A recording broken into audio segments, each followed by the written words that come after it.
Magandang umaga po sa ating lahat. Ayan, habang malapit na po ang pagpasok ng amihan, makikita na natin uli yung mga jacket natin. Okay. Alam po ninyo, Pastor Mar, wag sasama loob mo ha. Sa church lang po ng Emmanuel, mayroong pastor na talaga namang halos kawangis na ng Panginoon. Kilala niyo yon? O gusto niyo malaman sino yung pastor ng Emmanuel na halos kawangis ng Panginoon? Meron ba nakakaalam dito? Wala po sa ABCF nun. Wala. Ayun, nagtataas ang kamay. Sino yun? Ayun, si Pastor Diosdado de Leon.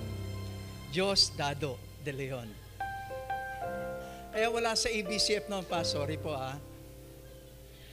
Pero hindi lang po yun. Dito sa Emmanuel lang, merong ganun din. Halos kawangis ng Panginoon na member ng Emmanuel. Ayan sino nakakaalam? Wala? Hula kayo, hula. Si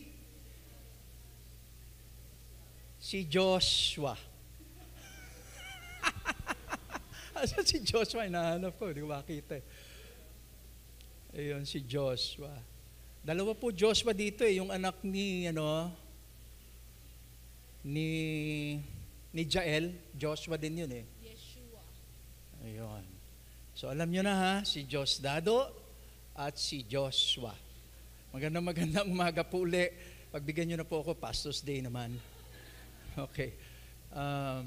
Hilingin ko pong tumayo tayong lahat at gamitin po natin itong panahon para sa pananalangin.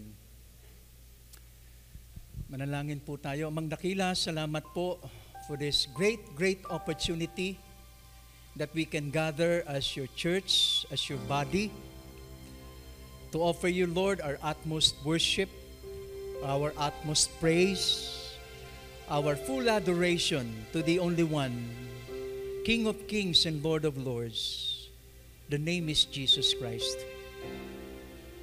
We worship you in spirit and in truth.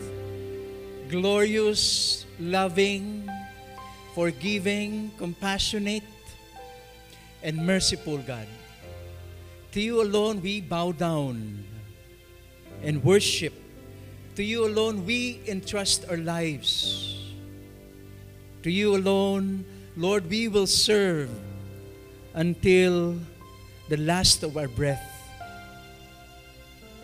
Salamat, Panginoon, sapagkat in your holy presence, we can come freely through Jesus Christ our Lord. And as we come to you, Lord, we come to you with humility of heart, confessing to you our sins, asking for your forgiveness and cleansing. Forgive us, Lord. Wash us clean through and through with the precious blood of Jesus Christ. Father, thank you. Thank you for the forgiveness of our sins. And right now, Father, we come for your church, asking, Lord, for how you will bless our birthday celebrants. Father, we ask for special blessing. We ask for an abundant outpouring of your favor be upon them. Hinihiling namin, Lord, na ang araw na to maging tunay na espesyal sa kanila. Na ang buhay po nila, Panginoon, makakaranas ng mga bagay na hindi pa nila na-experience sa buhay po nila. Ang buhay nila gagamitin mo as an extension of your kingdom. At higit sa lahat, ang buhay nila, Panginoon, mararanasan nila ang greater revelation of yourself to them. More than the physical and material blessings, I pray also, Lord, yung outpouring of your love in their hearts, in their families. Nawa, Panginoon, ang mga buhay po nila patuloy na magamit para sa iyong kaharian. Gayon din naman, Panginoon, dalangin po namin ang aming mga leaders, ang aming mga members, pastors, missionaries, sa makapangyarihang pangalan ng Panginoong Hesus, inihiling po namin, Panginoon,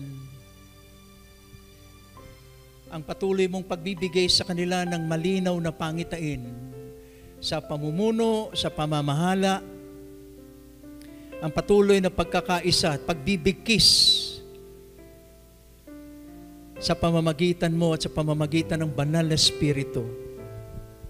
Ng buhay nila magamit, Lord, to inspire people, to lead many people to the saving grace of Jesus Christ. Dalangin namin, Lord, na sa pamamagitan nila ang iyong pangitain, ang iyong vision, ang Great Commission ay magpapatuloy sa pamamagitan ng pagtutulong-tulong sa iglesyang ito. Ikaw po magpupuno sa lahat ng mga pangangailangan nila. Ikaw ang mangangalaga sa kanilang kaligtasan, sa kanilang mga pangangailangan sa araw-araw. Salamat po, Panginoon, maging sa aming Vision 2025 ng Conservative Baptist Association of the Philippines. Hinihiling namin na ikaw ang gagabay patungo sa pangitaing ito, Panginoon, ang talino, ang lakas at kapangyarihang ibibigay mo sa pamumuno ng aming General Director, Ray Abante. Sa mga kapastoran, mga churches and leaders, lalo-lalo na po ang Soma Churches na kasapi nito. Ang aming pagtutulong-tulong patungo sa kaganapan ng dakilang pangitain. Ikaw ang mag-raise up ng mga pastors, leaders, missionaries, workers. Ikaw ang magbubukas ng mga tahanan at iba't ibang dako para sa pagtatanim, sa paggawa ng alagad at pagtatanim ng iyong iglesia. Dalangin din namin, Panginoon, ang aming ministry focus sa linggong ito, ang Community Affairs and Public Relations Ministry, pangunguna ng kapatid na Sister Dang at ang kanyang buong team. Dalangin namin, Lord, patuloy mo silang bibigyan ng kalakasan, ng pag-ibig sa kanilang puso, ng creativity kung paano po mas magiging epektibo sa pag-abot sa community. Salamat po sa mga nakaraang proyekto, ang blood drive, na nagagamit po ngayon upang tumulong sa mga nangangailangan. Pagpalain mo po ang kanilang ministry at patuloy mo silang empower upang maging instrumento mo, Lord, sa pag-abot ng marami pa. 10 na kanilang mga pamilya, ikaw ang magpapala, ikaw ang kikilos, Panginoong patuloy sa bawat isa sa kanila. Patuloy po naming dinadalangin, Lord, ang aming mission focus for this week, ang ASMI Giginto, pangunguna ni Pastor Mike, kanyang may bahay, Ruby.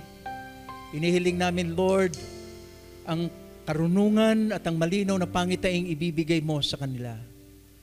Ang pangunguna at pagbabahagi ng iyong salita sa dakong yun, na makamit po nila ang favor ng community, magpapatuloy ang mga Bible studies, ang pangangaral ng salita mo, at ang pagtanggap ng mga tao sa dakong yon, Panginoon. Ikaw ang magre-raise up ng mga manggagawang hihirangin mo upang maging katuwang po nila. Kiniklaim na po namin ang kabuuan po ng probinsya ng Bulacan as your purchased place in the mighty name of Jesus Christ. Maraming salamat po, Panginoon, kung paano mo rin pagpapalain ang aming Bless Our Cups ministry sa pag-abot sa mga kapulisan, ang dakilang pag-ibig mo na maghahari sa aming mga puso upang mag-establish ng lasting relationship and trusting relationship sa kanila. Na sila'y patuloy na mamumulat sa katotohanan ng tunay na pangangailangan sa Panginoong Hesus. At mula sa kanilang samahan ay magre-raise up ka ng mga disciples and leaders mo, Panginoon. Pakaingatan mo sila, bigyan mo sila ng talino sa pagharap ng mga police challenges sa araw-araw. At lalong-lalo na po sa eleksyong ito, sa pangangalaga ng kaayusan at katahimikan ng aming community. Dalangin din namin, Lord, ang aming minamahal na bansang Pilipinas sa pangunguna ng aming Pangulo, Panginoon. Gabayan mo po siya, bigyan mo siya ng talino, Panginoon, na higit sa talino ng sanlibutan upang maisip at makagawa ng mga paraan sa mga kasalukuyang hinaharap po naming hamon. Tulungan mo na umunlad ang aming sakahan, ang aming livestock, ang hanap buhay, ang mga negosyo, magkaroon ng sigla, Panginoon. At lalo tigit sa lahat, ingatan mo ang aming bayan sa mapanlupig na mga bansa. Ikaw ang aming magiging tagapagtanggol, Panginoon. Ikaw ang mag-iingat sa bansang ito, laban sa mga kalamidad o anumang mga bagay na hindi mabuti. Sa pangalan ng Panginoong Hesus, itinataas ko po sa iyo ang lahat ng ito. Maraming salamat din, Lord, sa aming mga panauhin. Sa araw na ito, nawa ang masumpungan nila sa pamamagitan ng iyong salita, ang iyong dakilang layunin sa buhay po nila. At nawa ito maging simula ng isang masinsin na ugnayan ng Emmanuel sa kanila. Salamat po sa kanilang buhay at dalangin ko na sila'y pagpapalain mo, Panginoon. Muli, Lord, sa umagang ito, nais naming tanggapin ang mga kasagutan sa panalangin ito sa paraan at panahon mo, Panginoon. At nawa ikaw ang mabigyan po ng luwalhati sa lahat po ng ito. Ihanda mo po ang aming puso sa pagsamba at nawa isang pangalan lamang ang maitaas, ang pangalan ng aming Panginoong Hesus. Ito po ang aming samot dalangin sa matamis na pangalan ng Panginoong Hesus. Ang lahat magsabi ng Amen and Amen. Come on, church. Itaas natin lahat ng papuri at pasasalamat sa Panginoon.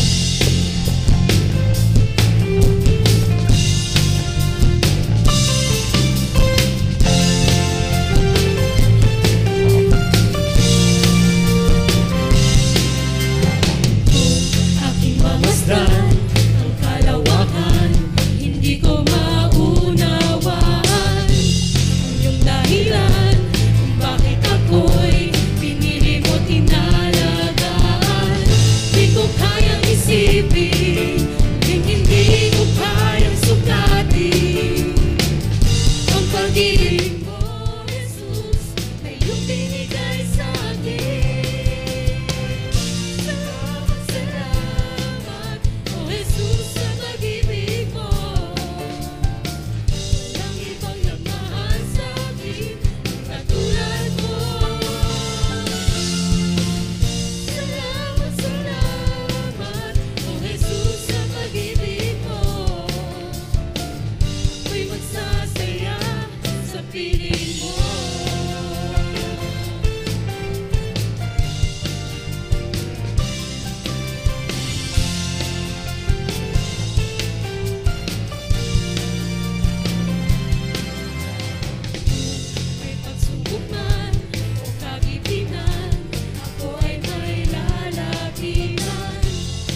Panginoon, sa iyong pag-ibig, Lord God.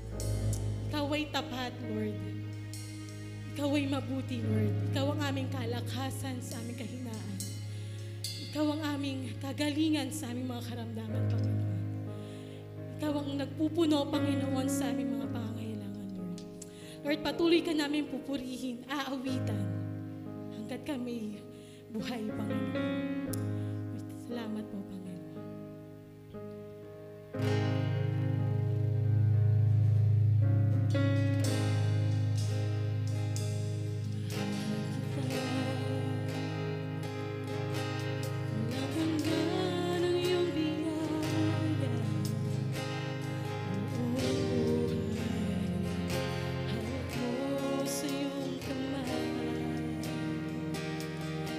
Sa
Jesus. Hallelujah, Father God. Salamat po, Panginoon. Ikaw po ang aming Diyos na buhay, Lord. Ikaw ang Diyos na hindi nagbabago, Panginoon. Diyos noon, ngayon, magpakailanman. Worship you, Jesus. Come on, church, let's clap our hands to God.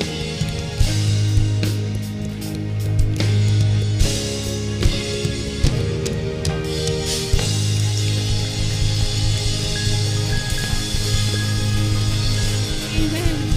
Amen. Hallelujah, Jesus. Makaupo na po ang lahat.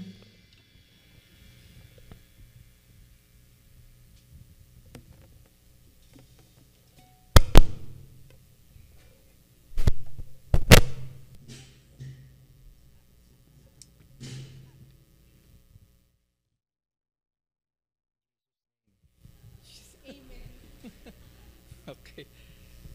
Alam po ninyo, mapalad po tayo ngayong araw na ito. Amen pala muna do sa ating mga awit. Ano? Ang gandang umawit ng Tagalog. Ano? Special po ang araw na ito sapagkat 2 years ko na po ipinabook ito na makakadaupang palad po natin yung ating speaker today. A personal friend. And siya po yung tinatawag naming master. Pero hindi po si master na yun. Sapagkat siya po yung pastor ng mga pastor. Siya po yung nagpapastor po sa amin.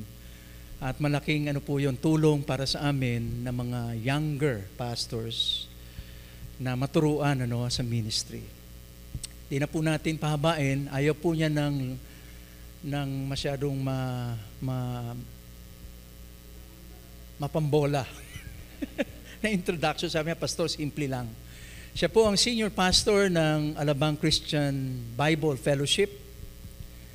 Yan, for many years, siya po ang bukod tanging nanatili po sa Alabang Bible Christian Fellowship.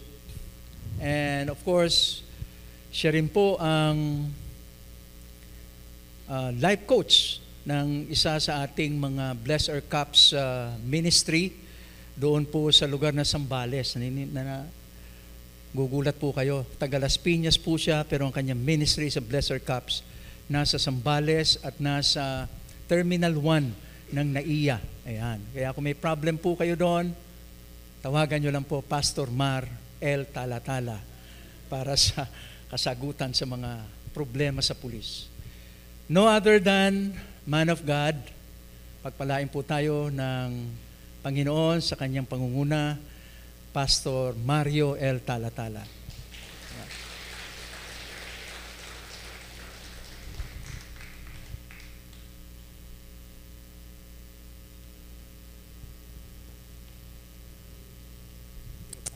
Thank you very much for the generous introduction.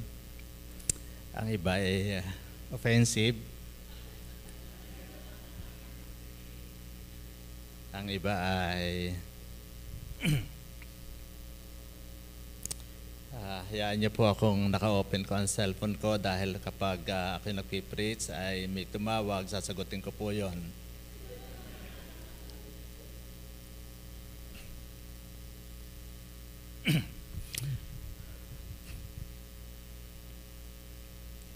Okay.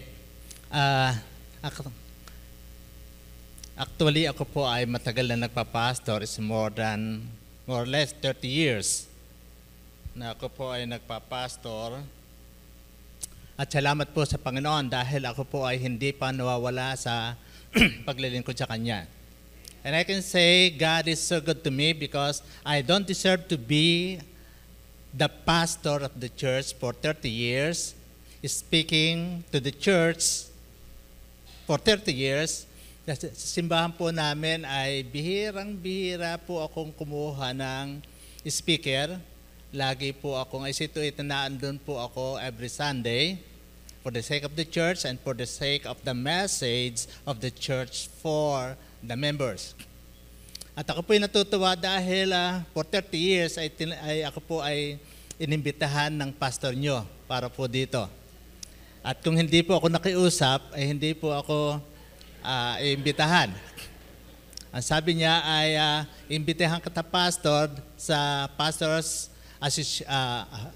appreciation dahil kapag ikaw ay nag-miss sa message mo, hindi ka ulit babalik. Okay, and I thank you for your pastor. Your pastor is a friend of mine, not just a friend. Yung bang may sinasabi na BFF. Okay. Both of your pastors are close to me dahil from the very beginning, kilala ko na po sila. Okay. I love your pastors, all of them. Kaya dito po ako po ay nagtiyaga at pinagalitan ng misis ko dahil ang dami ko daw pong pinaggagawa. Okay. Does it work?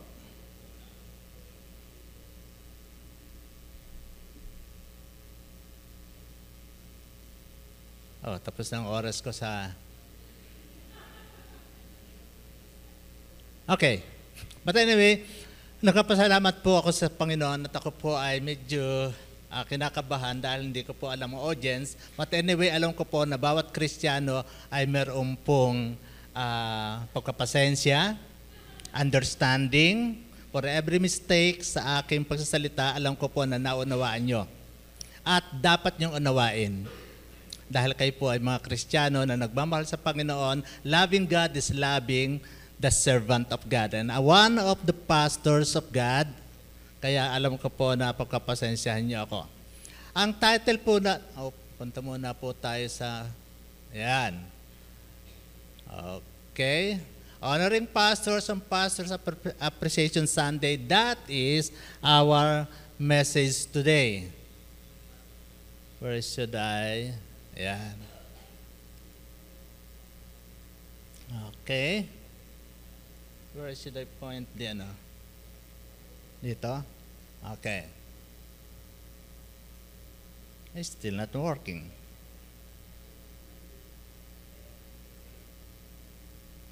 Okay, do it for me, please.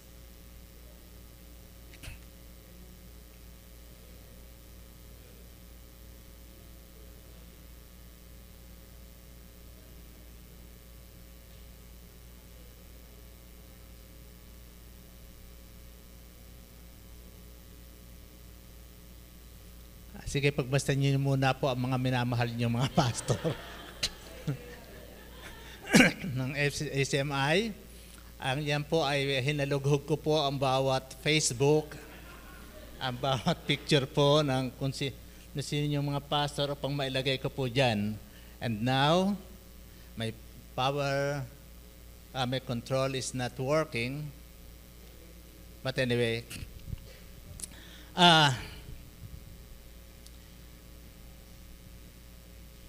parang connected po yung aking ang aking ano sa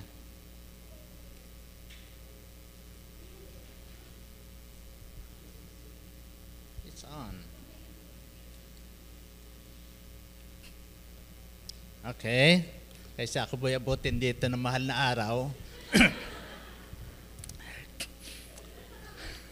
In the Bible, there were great leaders and pastors who, despite achieving success in their ministries, also experienced rejection and unappreciation from their people. One of them is Moses. Although Moses led the Israelites out of Egypt and received direct guidance from God, he often faced grumbling and rebellion from the congregation in the wilderness. In fact, ang isa niyang kapatid, si Miriam, ay nag-complain sa kanya. Elijah is one of them. After his victory over the prophets of Baal, on Mount Carmel, Elijah faced opposition and threats. Okay? and threats from Queen Jezebel. He left so discouraged that he believed he was the only faithful one of God. Another thing is Apostle Paul. Paul encountered opposition and resistance from various congregations and individuals as he traveled and preached. He faced criticism, imprisonment, and even personal attacks. Jesus Christ faced rejection and opposition from many of his own community, particularly the religious leaders. His own disciples at times struggled to fully understand and support his mission. Before I continue the message, let me allow me to really have a short prayer. Our Heavenly Father, thank you that anytime, anywhere we come to you in prayer, you're always there. You always answer our prayer. Thank you for this time, and I pray, Father God, for every single word comes out of my mouth, galing po sa inyo po, Panginoon. Give me your wisdom and courage to be able to deliver your message to your people today. In the name of our Lord Jesus.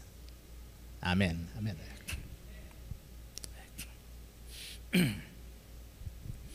And alam nyo ba na sa Pilipinas ay unti-unti nang nagkakaroon ng problema sa mga pastors? Imagine nyo po, I'm 65 years old. Oh, sorry. 67 na pala po. Ang ibig kong sabihin, dahil ako'y matanda na, I'm senior, nakakaroon na po ng mga lapses sa akin. Kaya ako ang message ko po mamaya, pa-jump from one point to another, alam nyo na ang ibig sabihin noon. Okay. And your pastor is also running after my age. Kaya sabi ko po sa members namin, kapag gano'n na nangyayari, please, don't allow me to give the message to you. Dahil ayokong mapahiya kayo at mapahiya ang aking pamilya. Ang isa pong problema kung bakit po kakaunti na mga pastors is because aging pastoral population.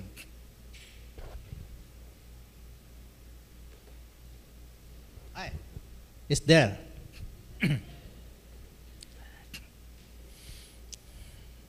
The presence of aging of pastors coupled with educational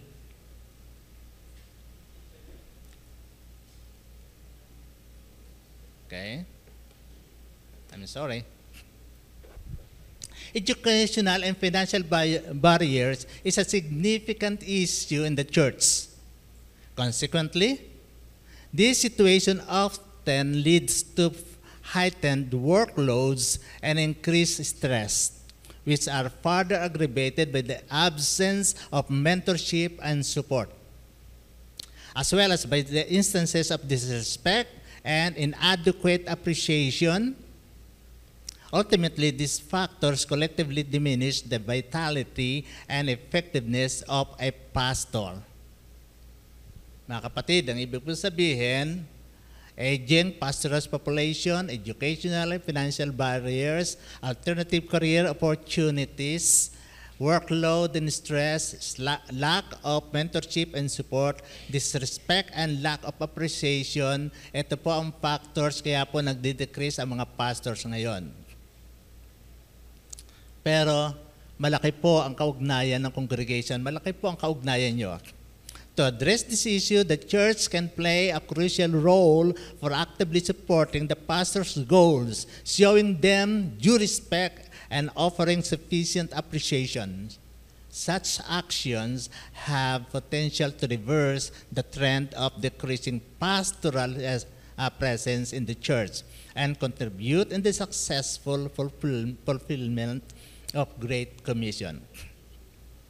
Let's go to the first topic of our message this morning. The biblical mandate for honoring pastors. Believers are expected to show respect, submission, and honor on their pastors in the line with biblical teaching. It is a command, a mandate. Anything that is being commanded by God and you don't do it, or you don't do it the otherwise, yun po ay kasalanan. Halimbawa, sabi ng Panginoon, yung pastor na yan, i-understand mo, matanda na, kaya ganyan ang kanyang pagsasalita. You should do it simply because it is a mandate. Give respect to the pastor. Amen to that. Should I hear it aloud? Thank you. Doon po sa aming simbahan, sabi ko, pag ako'y nagbibigay ng joke, tumawa kayo ha. That's a mandate. Pag hindi, dahil ako ang pastor nyo, alisin ko kayo sa list na membership. And the worst is, baka yung pangalan nyo ay mawala sa Book of Life. Okay. Why? Because God answers the prayer of His servant. Hebrews chapter 13, verse 7, remember your leaders who spoke the word of God to you, consider the outcome of their way of life, and imitate their faith. The major idea is that the Bible encourages Christians to remember and honor their pastor as fundamental aspect of the church. This respect for spiritual authority, the pastor, demonstrated through obeying, submitting, emulating the faith of your pastor, emphasizing the importance of knowledge, acknowledging their guidance, observing their conduct, following the positive example in their journey. Ang ibig pong sabihin ay kailangan talaga niyong gawin sa pamamagitan ng mga bagay na aking binanggit. Number 2, supporting God's appointed shepherds. 1 Thessalonians chapter 5, verse 12 and 13 says, now we ask you, brothers and sisters, to acknowledge who? Those who work hard among you, who care for you in the Lord, and who admonish you, hold them in the highest regard in love because of their works. God has installed His vision in the minds of the pastors to achieve His plan for the church. To be one in the plan of the pastors for God's ministry means to unite as congregation, supporting, actively participating in the goals and visions set forth by the pastors for the sake of advancing God's work.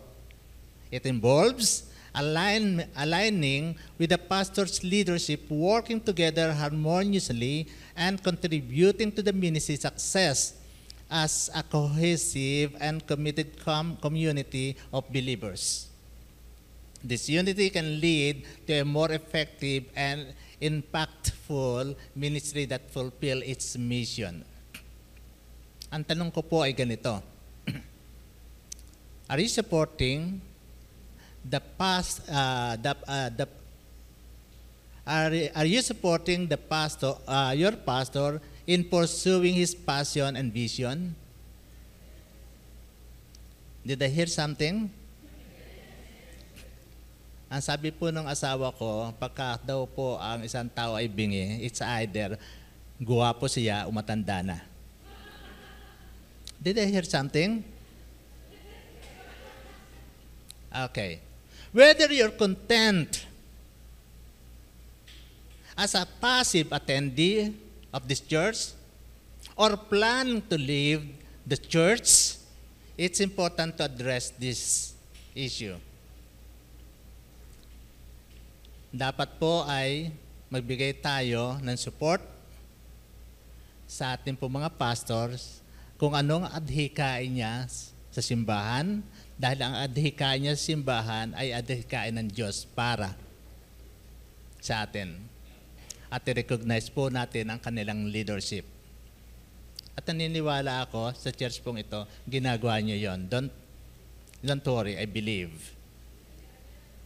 Because nakikita ko po sa mga pastors nyo, dahil mahal na mahal po kayo ng mga pastors nyo. Paano ko alam?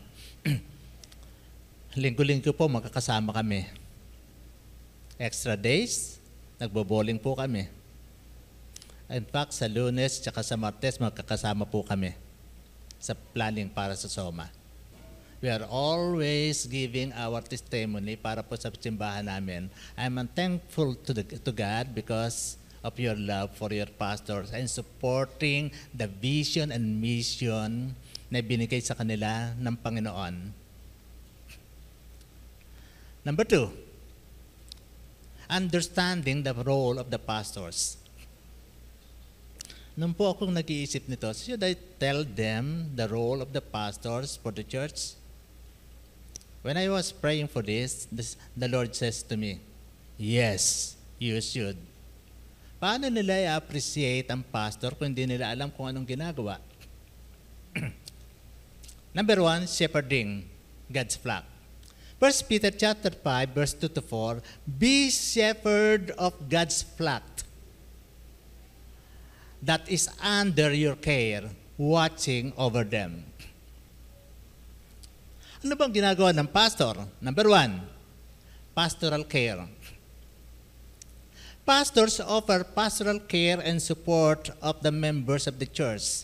This includes counseling, visiting the sick, comforting the grieving, providing spiritual guidance in times of need, etc., etc. Halimbawa po, kami mga pastor, meron po kaming 10 members. Ang lahat po yon dapat kilala namin. Alam namin kung ano nangyayari sa kanila. Sa simbahan po namin, may isang malaking problema ang isang member ng simbahan. Ako po ay nagkaroon ng personal Bible study for the family. At sabi po ng family, Pastor, thank you. We'll invite our neighbors. No, this Bible is for you. Nagkaroon po, namatay po yung isang anak. Masyado po nalungkot sila. Nagkaroon po ako ng Bible study sa kanila. Hanggang ngayon. Ganun po namin kamahal kayo. Protection and oversight. Just as shepherd watches over and protects a flock of sheep, spiritual leaders are responsible for safeguarding the spiritual well-being of the congregation, addressing false teaching or divisive influence. The very reason kaya po kami particular sa mga bagay nito dahil ayaw po namin kayong mawala sa simbahan. Dahil kapag kayo po'y nawala sa simbahan, wala po magta-tights. Ang babaw, ano po? Absolutely not. Spiritual leadership. Pastors provide leadership and direction of the church community, helping believers to grow in their faith and understanding of God's word. They guide the congregation in matters of theology and doctrine. Ang mga pastors nyo po dito, excellent po sa doctrine. Paano ko po alam? Dahil ako po anong tuturo.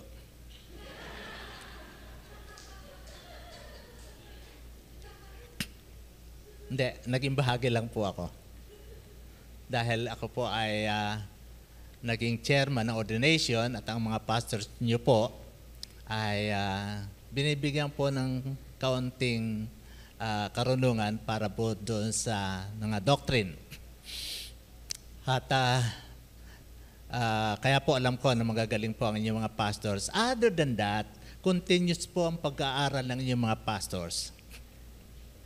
Modeling Christ-likeness. Pastors are expected to exemplify the qualities of a Christ-like life, setting an example for the congregation to follow. Kaya nga po, di ba, kanina ang salita ng inyong pastor, sino dito ang halos kamukha ng Diyos na pastor? Sino dito ang member na ang isang comment ko lang doon, nagpo-point na sinong member na kamukha o halos kahawig ng Panginoon. Hindi, parang sa akin is a little bit mali ng konti. Dahil ang tingin ko, hindi isa lang, kung hindi kayong lahat. Because it's the desire of God for every single individual to be like Christ.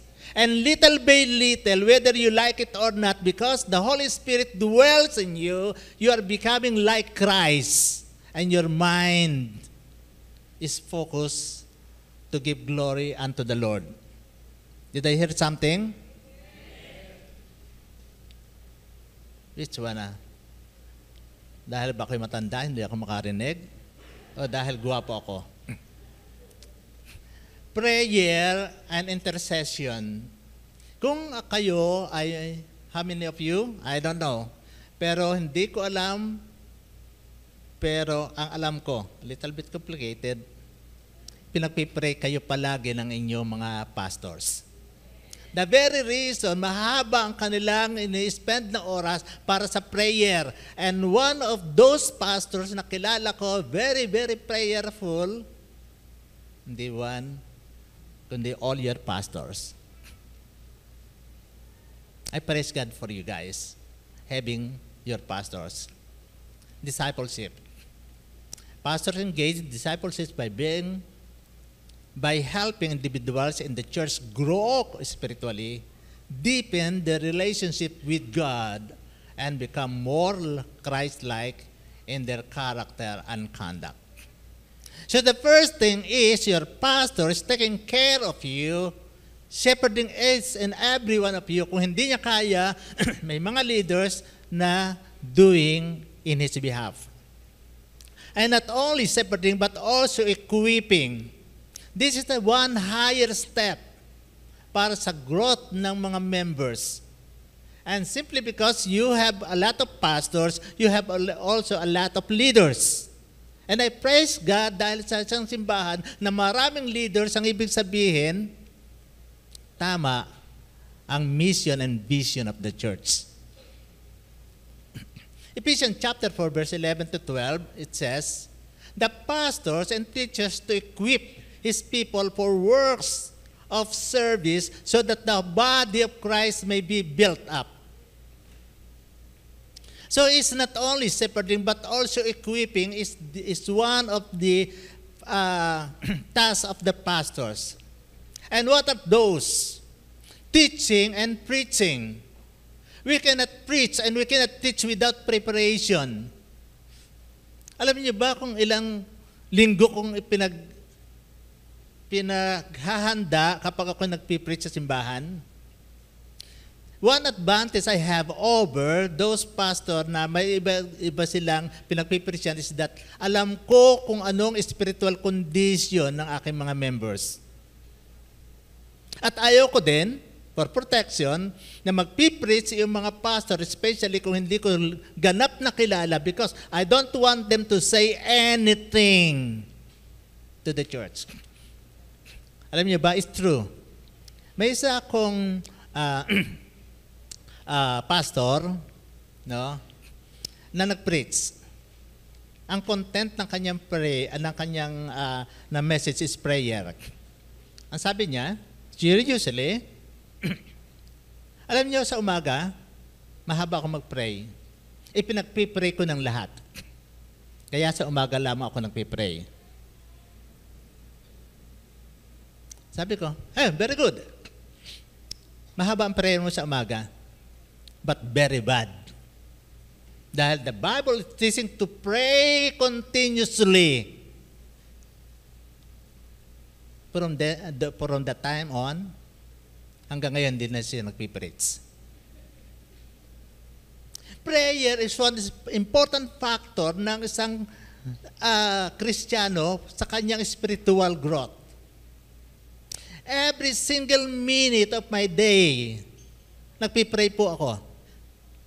Ang sabi ko nga sa ibang mga pastor, kapag ang isang tao, ang kanyang pangalan ay naisip nyo, ang ibig sabihin, he needs prayer. Every single pastor na nare-remember ko, pinagpipray ko siya. Maliit o maiksing prayer, yes. Because prayer is very important to me because this is the time for me to humble myself before God, acknowledging God that I cannot do things apart from Him. Prayer is very important to me because this is a time for me to commune with Him. It is really a privilege to always come to Him in prayer and saying, God, bless these people.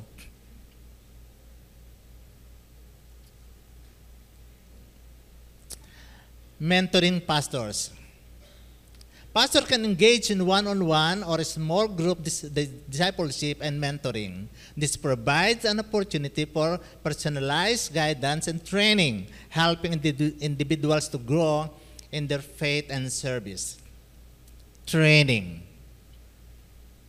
Organizing training sessions, workshops, and seminars on various topics related to Christian service can be valuable way to equip the church members. This might include training in the leadership, evangelism, counseling, or other specific areas of ministry. Identifying and developing spiritual gifts. These are important. Pastors can help individuals identify their spiritual gifts and talents.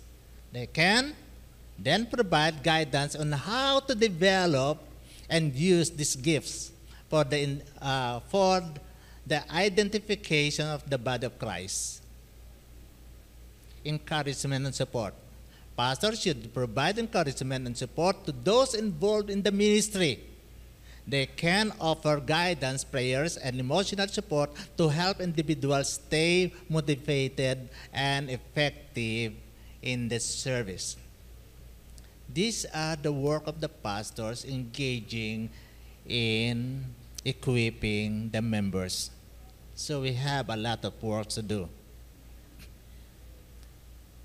Sad to say, yung pastor po na walang mga leaders is not a good pastor. Bakit? It's our responsibility to each and every one of you to really see yung mga gifts nyo, dahil yung gifts ay magagamit para maging effective ang isang tao sa kanyang ministry. Don't do anything that is not your gift. It's going to be a disaster. Alam niyo po ba, nung ako nag-uumpisa sa simbahan namin, ako po nagtuturo ng kanta. Seriously. Kapag pinakakanta ko po sila, sabi nila, ang sabi ko, mali yata ang tono nyo. Ang sabi ng kongregasyon, pastor yun po ang tono nyo.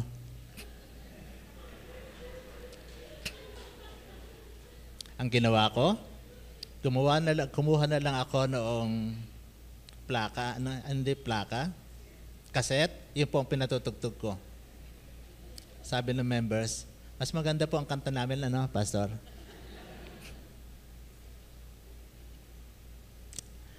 Mga kapatid, mataas po ang tingin sa amin dahil kami pastor. Marami po kaming ginagawa dahil kami pastor.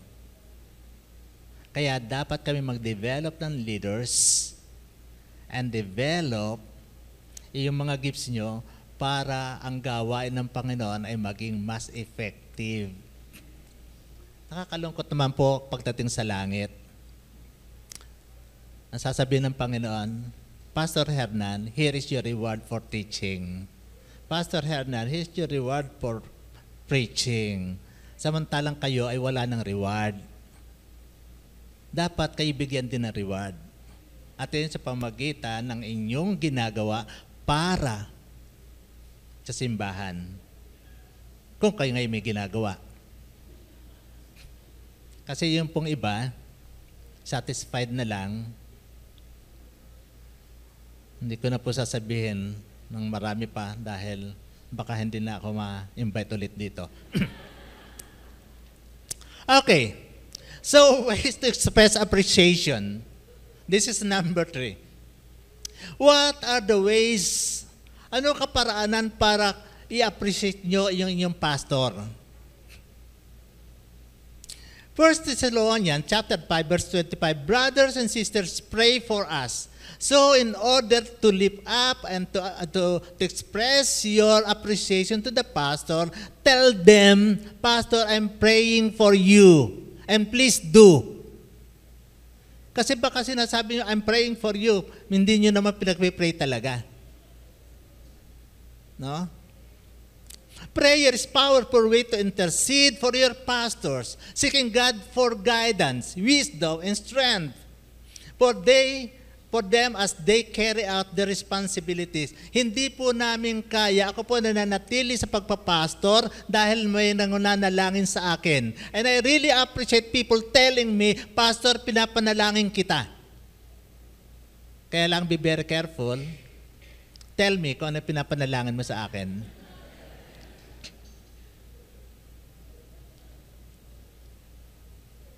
Kasi pagkalit po yung members, no? Dalawa pinapanalangin nila. Umalis yung pastor, o mamatay na siya. Pag siya ay narinig mo, na-rebuke mo siya, bakit mo ako pinapanalangin mamatay? Pastor, because I love you. Kasi ayoko maghirap ka pa dito sa mundo. Ang bait-bait mo naman, pastor. Sana kunin ka na ng Lord. Be very careful. It's an opportunity to lift up their personal needs, challenges, and specific burdens they may bear in shepherding the congregation. This act of prayer not only supports them spiritually, but also remind them, your pastors, that they are not alone in their journey. Pastor, hindi ka nag-iisa. Kasama mo kami sa panalangin. Number 2, support and care. Suppose a local church like this, in-appreciate niyo ang pastor, binigyan niyo ang plaque of appreciation. Pastor, napakabutin mo naman. Ang galing-galing mo mag-preach. Alam mo, nag-mature ako sa preaching mo. Okay? Let me ask you something. What would the pastor feel if the same time is receiving his plaque of appreciation and people come to him and say, magaling ka, pastor? What would the pastor feel if the same time his mind is focused on his unpaid bills and empty fridge? Ipalagay nyo, punong-puno siya ng inyong papuri. Pero ang isip niya, puputol lang kami ng kuryente. May gamot ang aking asawa, wala akong pambili. Wala kami makain. Okay lang po yun sa simbahan nyo kasi ang simbahan nyo malaki, no, at maraming susuport. Amidst the significant attention and concern directed towards church and its various ministries, it's unfortunate that many have unconsciously overlooked the well-being and support of their pastors. I'm not so sure. Baka nga marami po dito nagsusupport para sa ministry, sa gawain, subalit wala namang support sa ministry. Ang iba po, ganito ang sinasabi nila, Pastor, malaki naman ang sweldo nyo. No? Alam nyo ba na kami mga pastor, kahit na kami may pera at may lumapit sa amin, binibigyan namin? Yung iba sa inyo, nalulung na sa kung ano man. Pag lumapit sa amin, hindi namin mahindian. Kapag ang reason ay personal.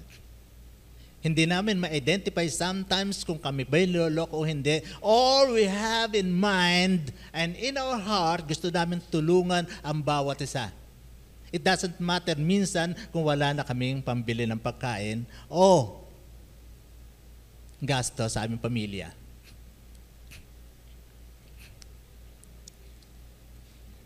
Ako po ay nagbibigay ng papuri sa Panginoon. Ang church po namin ay mahirap lang. Hindi po kasing katulad nyo. Seriously? For 30 years, wala po kong sweldo sa simbahan. Yeah.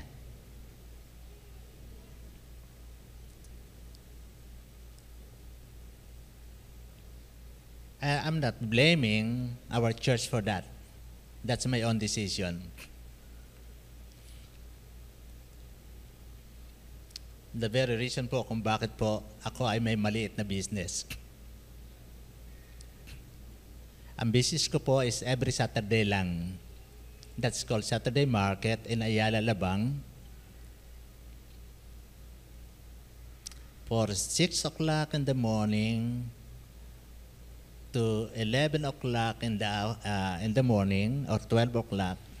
Alam niyo ba, sa kabutihan ng Panginoon, believe it or not, ang sales po namin ay umabot ng 30 to 40,000. Ganun pong gumawa ang Panginoon. Kala niyo marami akong pera, hindi rin.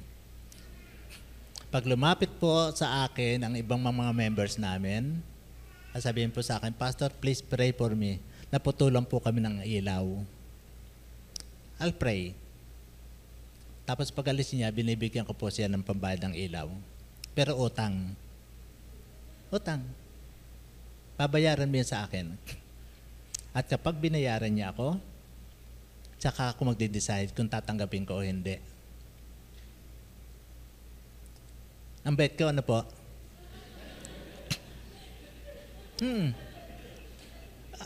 Inaamin ko, kapag sinabi ako mabait, inaamin ko ako mabait. Alam niyo ba kung bakit ako mabait?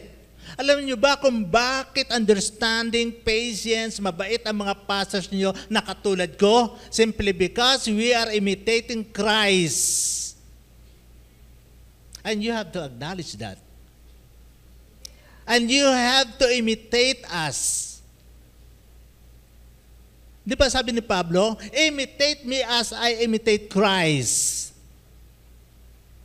Mabait ako? Yes. Hindi ko sinasabi, pag sinabi mabait ako, sasabihin ko, hindi naman. Hindi. Tinatanggap ko, ang bait mo ng pastor, thank you.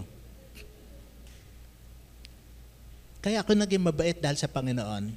Kasi kilala ko ang sarili ko, I am selfish, self-centered, proud person. Totoo po yun. Pero binago ko ng Panginoon. My favorite verse, alam niyo kung ano? If anyone is in Christ, is a new. I am a new creation. And 2 things should follow. What are those? All things gone, new things come. Kapag hindi po yun nangyari sa inyo, questionin niyo ang sarili niyo. At least sa mind niyo, gusto niyo magbago. Pero huwag niyo sabihin, hindi ko magawa. Huh? That's the wrong statement. I am very, very particular yung mga bagay na sinasabi ng mga members na theologically na mali. Like for example, pray tayo sa Holy Spirit para sabihin natin sa banal na Espiritu na, come Holy Spirit, I need you. Nire-review ko yon. You should not pray that because the moment you receive Christ, you receive the Holy Spirit. In fact, the Holy Spirit dwells in you. And the promise of Jesus Christ is, He will never leave you nor forsake you.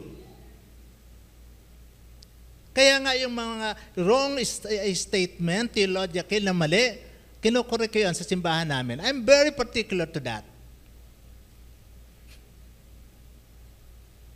So minsan, sinabi sa akin ng isang members namin, Pastor, kung ikaw sa sweldohan namin, magkano? Okay? Pastor, time ups? Hindi pa? Okay. I'm expecting na hindi nyo na ulit ako kukumbidahin. Kaya I'm making it longer. Ang sabi ko, sweldohan nyo ako. Sabi ko, okay. What would be your basis? May qualifications? May capacity to do the ministry? The time and effort I have spent on it? Or would you consider that the pastor is worthy of double honor, which is biblically sound? Double honor, yes. Nung umalis po ako sa UP, I had a very good job and a very good salary.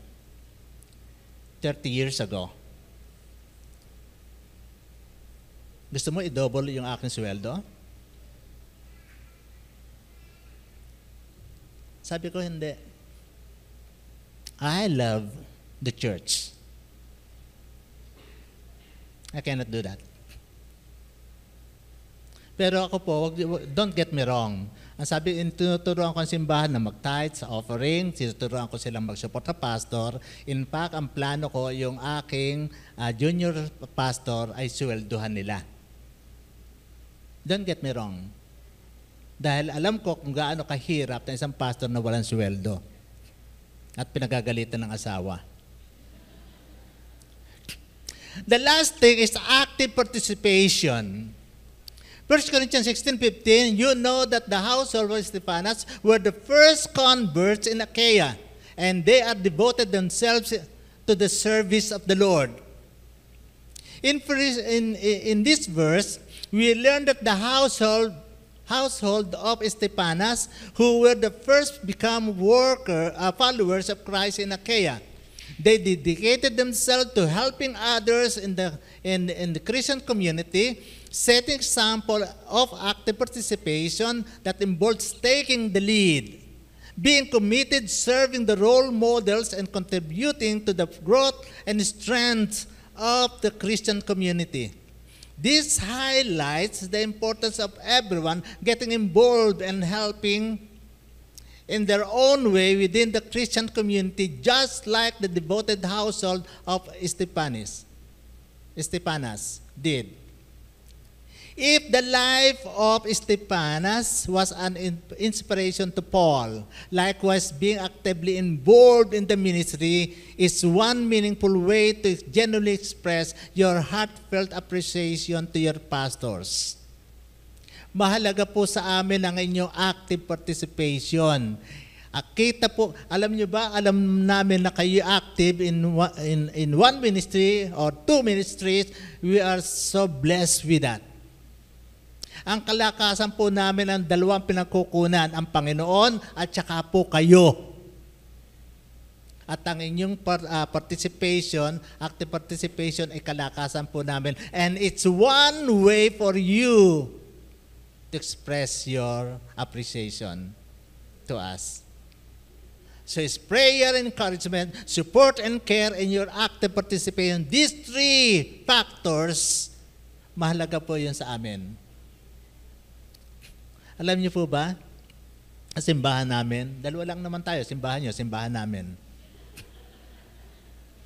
Yung po mga members namin, kapag mayroong pong binibili para sa simbahan, kahit sinasabi ko sa kanila na, okay, re-reimburse ko yan, ayaw po nila.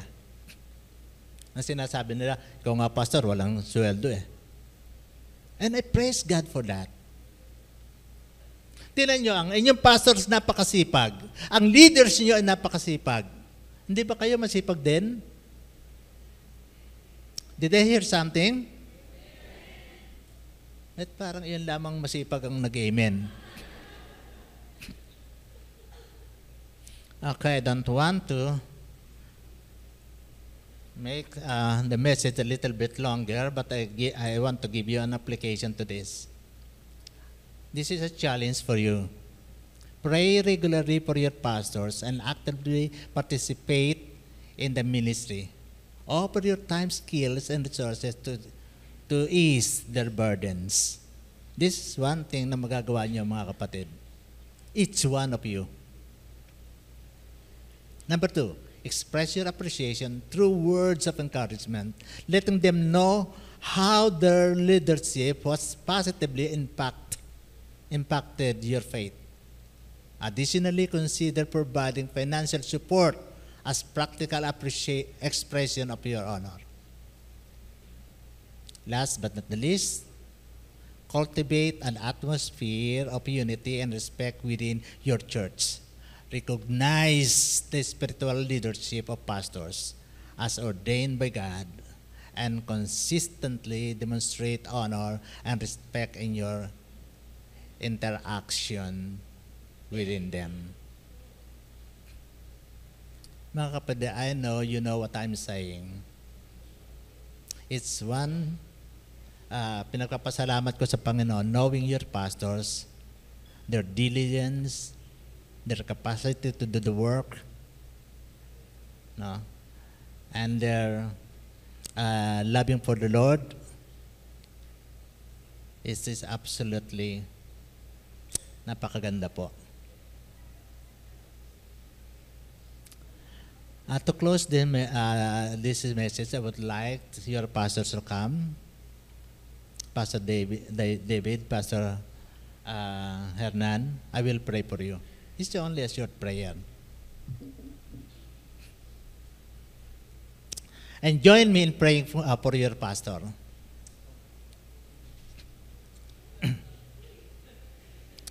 Let's pray. Let's bow our head and pray.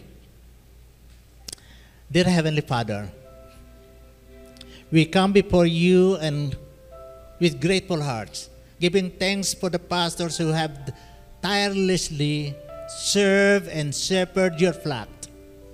We lift them up in prayer as they celebrate this special Pastors Appreciation Day. We pray for your divine provision that you may abundantly meet their needs, both spiritually and materially, so they can continue your work with unwavering faith.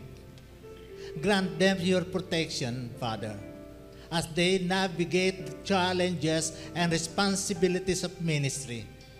Surround them with your angels and keep them safe from harm. Endow them with your wisdom and power of the Holy Spirit that they may effectively lead, inspire, and guide the congregation, always following your divine will. We also pray for pastors' purity and obedience. May their lives be a testament to your grace, and may they walk in obedience to your word, setting an example for the flock they lead. Bless their relationship with their congregation. May there be unity, love, and mutual support within the church and family. Strengthen the bonds between pastors and their flock as they journey together in faith. Finally, Father, we lift up the pastors' wives and children. Protect and guide them, and may they find comfort and strength in your presence. We offer this prayer in the name of the Lord Jesus. Amen. Amen. God bless you. Amen. Amen. Thank you po, Pastor Mar. And now, let's worship our God through our tithes and offering.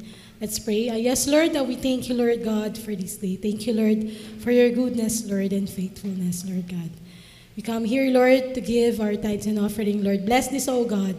Use this, Lord, for your furtherance of your kingdom. Salamat po, Panginoon. In Jesus' name, amen.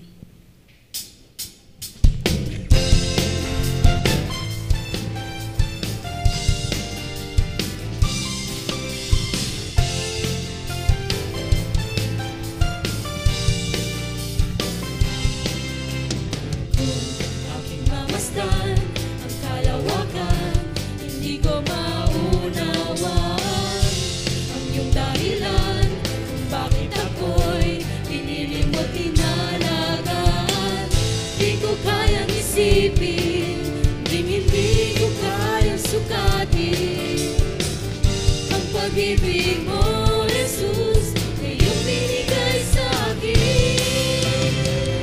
Salamat, salamat, O Jesus, sa pag-ibig mo. Kaya po'y magsitayo. Nag-ibang nagtahan sa akin, ng katulad mo. Salamat, salamat, O Jesus.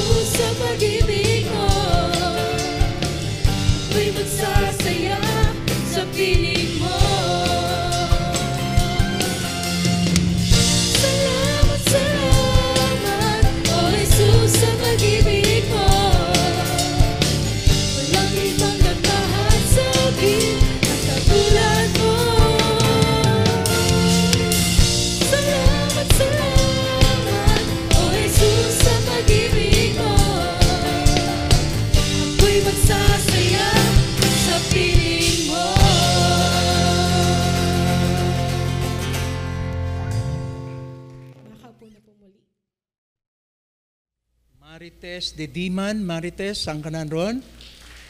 Pakitaas ang kamay. Yun, salamat sa pagpunta sa Emmanuel. Pagpalain ka ng Panginoon. Divina Salazar, Divina, salamat sa pagpunta. Invited by Linda Elcano. Si Marites ay invited ni Susan Campos.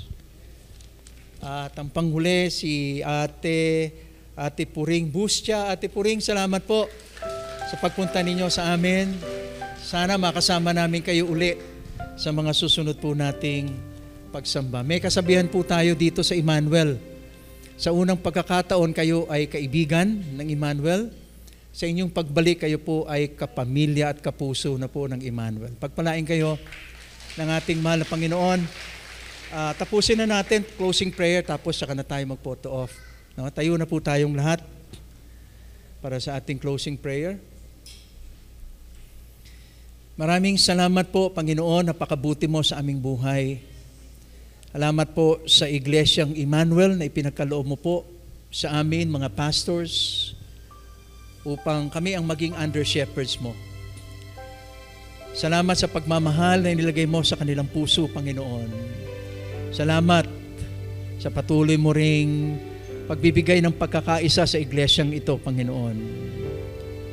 Dalangin ko, Lord, para sa kabuuan po ng pamilya ng Emmanuel, ang patuloy na pagkakaisa, pagmamahalan, anumang panahon, maging panahon man ito ng kagipitan. Salamat kung paano mo pagkakaisahin kaming patuloy at bibigyan ng kapangyarihan patungo sa pangitain ng CBAP Vision 2025. At salamat kung paano mo pagpapalain ang bawat isa, 10 na kanilang mga pamilya. At nawa ang pag-ibig mo patuloy na mag-uumapaw sa kanilang puso na siyang magiging mabisang sandata ng Emmanuel upang abutin ang sanlibutan. The Lord bless you and keep you. The Lord make His face shine upon you and be gracious to you. The Lord turn His face toward you and give you peace. Amen and amen. God bless you all.